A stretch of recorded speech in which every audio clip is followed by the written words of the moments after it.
ধানমন্ডি ৩২-কে ঘিরে অন্তত ৫ শতাধিক শিক্ষার্থীর অবস্থান নিয়েছেন, কেউ বা প্রবেশ করেছেন এবং তারা বিভিন্নভাবে স্লোগান দিচ্ছেন। কোনো স্লোগান আওয়ামী লীগ বিরোধী, কোনো স্লোগান ছাত্রলীগ বিরোধী, কোনো স্লোগান ফ্যাসিবাদ বিরোধী। অর্থাৎ যে যেভাবে যে স্লোগানে দেখ না কেন, তাদের সকলেরই একটি বক্তব্য যে বাংলাদেশের রাজনীতিতে জুলাই অভ্যুত্থানে যে ২,০০০-এরও অধিক সংখ্যক ছাত্র এবং জনতা মারা গেছে, তাদের বিচার না হওয়া পর্যন্ত কোনোভাবেই আওয়ামী লীগের রাজনীতি অথবা আওয়ামী লীগের রাজনীতির সঙ্গে যে বা যারা জড়িত তারা কোনোভাবেই যাতে নতুন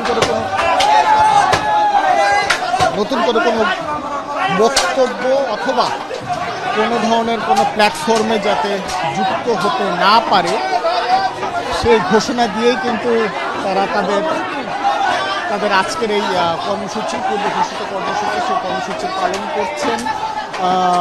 আমরা আমাদের বিভিন্ন সহকর্মীর কাছ থেকে, সহকর্মী যারা রয়েছেন তাদের কাছ থেকে যতদূর জানতে পেরেছি যে ইতিমধ্যে TSC, Bangla motor, science laboratory মোড়, শুক্রাবাদ মোড়, অর্থাৎ রাজধানীর বিভিন্ন পয়েন্টে কিন্তু ছাত্র জনতার আরও অন্যান্য অংশ কিন্তু ইতিমধ্যে জড়ো হয়েছে এবং তারাও সমবেতভাবে ধানমন্ডি ৩২ নম্বরের দিকে এগিয়ে আসছে। এখন সেই সমবেতভাবে যে একটি কথা ছিল যে বুলডোজার দিয়ে আসবে, সেই বিষয়টি কিন্তু আমরা দেখছি না, কারণ তার আগেই সর্বস্তরের মানুষের একটি বড় অংশ কিন্তু আমরা দেখতে পাচ্ছি আজকের এই কর্মসূচিতে তারা অংশ নিয়েছেন।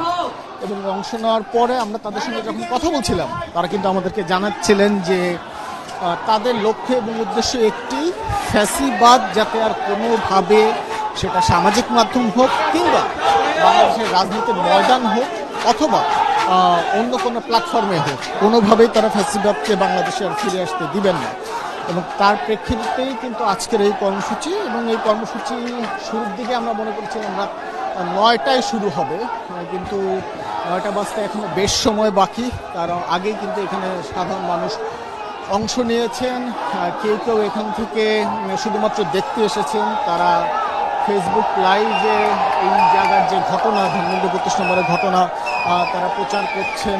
কেউ বিক্ষুব্ধ স্লোগান দিচ্ছেন বিক্ষুব্ধ হয়ে, কেউ বা ধানমন্ডি ৩২ নম্বরের বাকি যে অংশ, আপনি জানেন যে বিক্ষুব্ধ জনতা আগস্টের ৫ তারিখ, যেদিন শেখ হাসিনা ক্ষমতা ছেড়ে ভারতে পালিয়ে যান, সেই দিনই কিন্তু একটি বড় অংশ ধানমন্ডি ৩২ নম্বর কিন্তু উড়িয়ে দেওয়া হয়।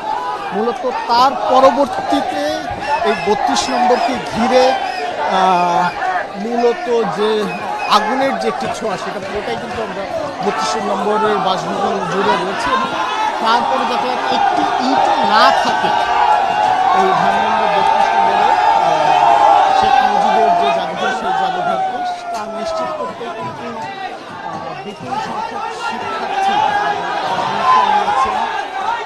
দর্শক আপনারা দেখতেই পাচ্ছেন ধানমন্ডি ৩২ নম্বরের যে মুরালটি রয়েছে, প্রবেশ মুখে জাদুঘর যে নিচতলা, সেই মুরালটি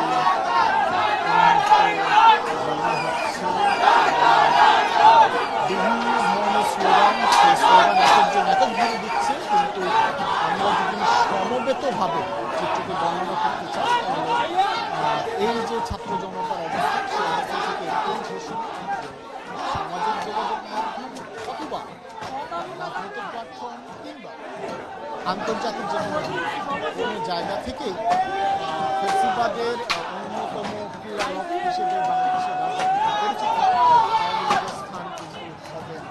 এই বিষয়টি নিশ্চিত করতে এবং ফ্যাসিবাদকে সমূলে উৎপাদন করার জন্যই কিন্তু আজকের এই কার্যক্রম। আপনি দেখতে পাচ্ছেন অনেকে বাসা থেকে হাতুড়ি নিয়ে এসেছেন এবং হাতুড়ি নিয়ে এসে কিন্তু কার্যক্রম চালাচ্ছেন তাদের আজকের পূর্ব ঘোষণা কর্মসূচির অংশ হিসেবে। কেউ বাস নিয়ে এসেছেন, কেউ সাবল নিয়ে এসেছেন।